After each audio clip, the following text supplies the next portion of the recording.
vous ai dit que déjà que le droit d'auteur, c'est le droit de reproduire, entre autres. Donc, théoriquement, si je me promène sur Internet, je devrais me dire que je n'ai pas le droit de reproduire ce que j'y vois. Je n'ai pas le droit de communiquer publiquement. Donc, je ne pourrais pas prendre votre photo, le mettre sur mon site, déjà reproduction, et je ne pourrais même pas la communiquer ou permettre à des gens de venir la chercher. Je fais une communication publique, je viens d'enfreindre 2 droits qui vous appartiennent. Maintenant, ça pose un autre problème, et qui est le suivant. Vous savez, les gens ne violent pas les droits de façon nécessairement consciente. On dit sur Internet, les gens se promènent, puis ils font des reproductions, ils font ce qu'ils veulent sur Internet. Bon, premièrement, les gens ne violent pas les droits de façon souvent consciente. Ils ne savent pas comment ça fonctionne, les droits d'auteur. Ils ne savent pas nécessairement qu'en faisant des reproductions, ils sont en train de vous priver de vos droits, de vos revenus. Ils ne savent pas, tout simplement. Parce que le droit d'auteur n'est pas un droit qui nous est enseigné à l'école. On apprend comment traverser la rue assez vite.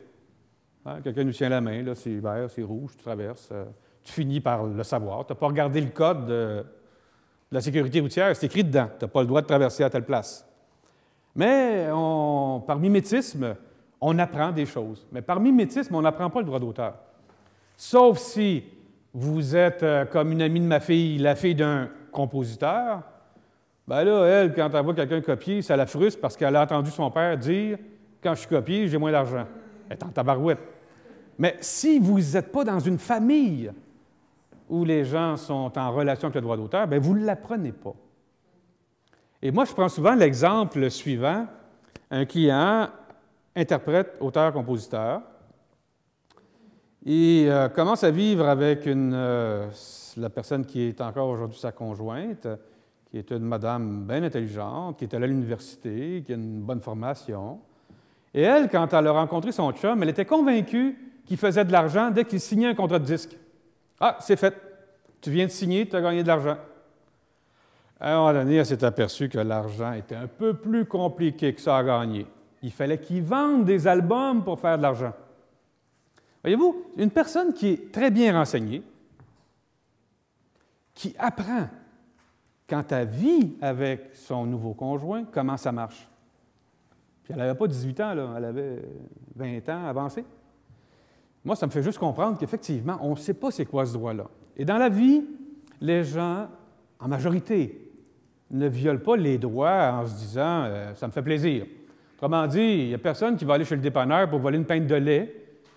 En tout cas, pas la majorité des gens va voler la pinte de lait. Il va toujours en avoir qui vont voler la pinte de lait ou le litre de lait. Et la majorité va quand même payer. Ça serait la même chose en droit d'auteur, mais il est méconnu. Et on rajoute sur le Web une particularité. C'est que le Web, après avoir été un instrument militaire, ça a été un instrument de parfaite liberté. Les gens qui ont commencé à mettre en œuvre le Web qu'on a connu, c'est des gens qui disaient « ça ici, il n'y a pas de commerce.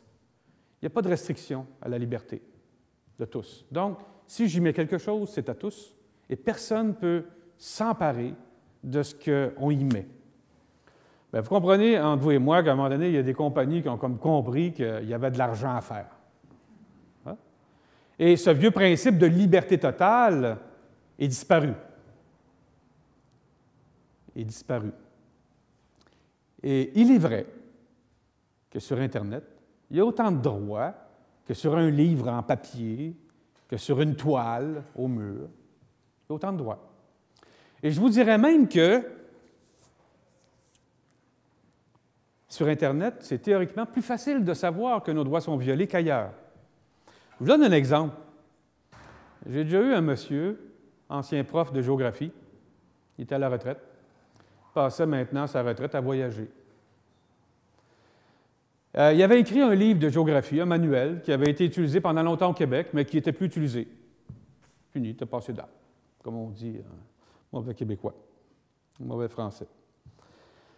Un jour, il est dans un pays, quelque part, un pays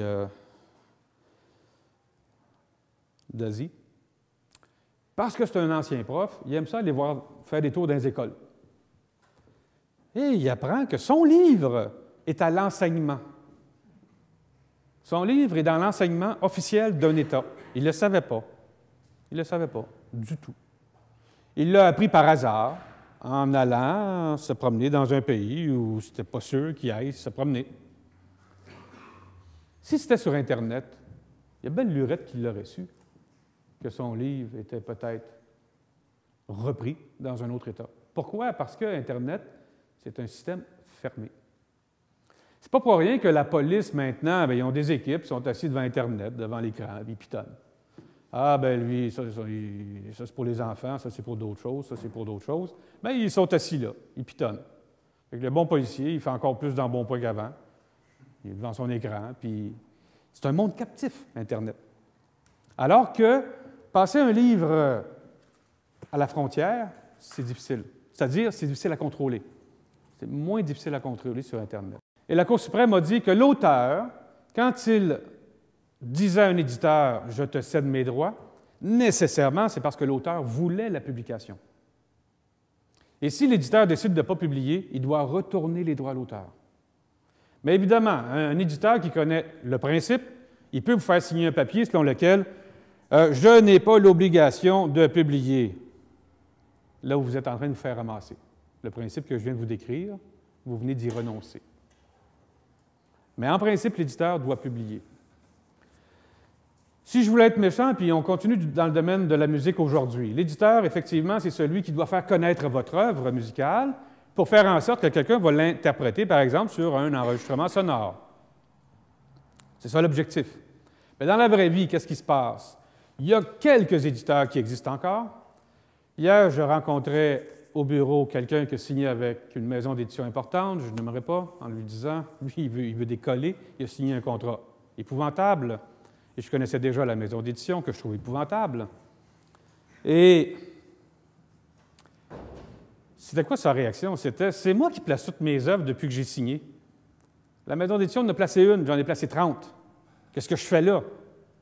Gros problème. Et sinon, le droit a été transféré par les producteurs. Les producteurs recevaient un artiste, auteur-compositeur, il lui disait « Écoute, ça va me coûter cher faire un album. Peut-être que j'en vendrai pas et je ne ferai pas d'argent. Donc, j'aimerais ça que tu me donnes ce qu'on appelle la part éditoriale. Ce qui fait que si l'album tourne à la radio, au moins j'aurai de l'argent.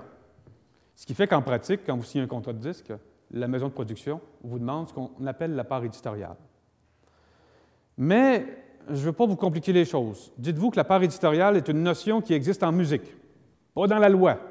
C'est une notion née par l'usage. Dans la vraie vie, un auteur-compositeur a un droit d'auteur sur une œuvre. Et en pratique, c'est comme s'il scindait 50-50 le droit. Et en pratique, on appelle un 50 la part éditoriale et un autre 50 la part auteur. Mais selon la loi, cette distinction n'existe pas. Vous ne la trouverez pas. C'est juste dans la pratique. Parce que, évidemment, ça me permet de vous dire que chaque domaine a ses pratiques. Puis si on pense comme ça dans le domaine de la musique, étant donné que je l'ai introduit, puis je ne veux pas que ce soit trop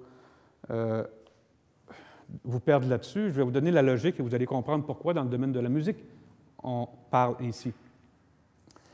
C'est qu'au 19e siècle, vous allez me dire, je retourne souvent en arrière, au 19e siècle, il y a une société, entre autres française, qui représentait des auteurs-compositeurs et éditeurs, qui est la SACEM, qui est l'équivalent de la SOCAN pour ceux qui connaissent un petit peu l'organisation musicale. La SACEM, donc, avait parmi ses membres des auteurs, compositeurs et des éditeurs. Et la SACEM avait dit, on permet, on autorise, on veut bien qu'un éditeur donne une part, puisse donner une part de ses droits et revenus, que l'auteur puisse donner une part de ses droits et revenus à l'éditeur. Mais il ne peut pas tout donner. Il faut qu'il s'en réserve une part de ses droits. Et c'est ainsi qu'est née la notion de part éditoriale, qui allait chez l'éditeur, et part auteur, que je dois conserver si je suis un auteur.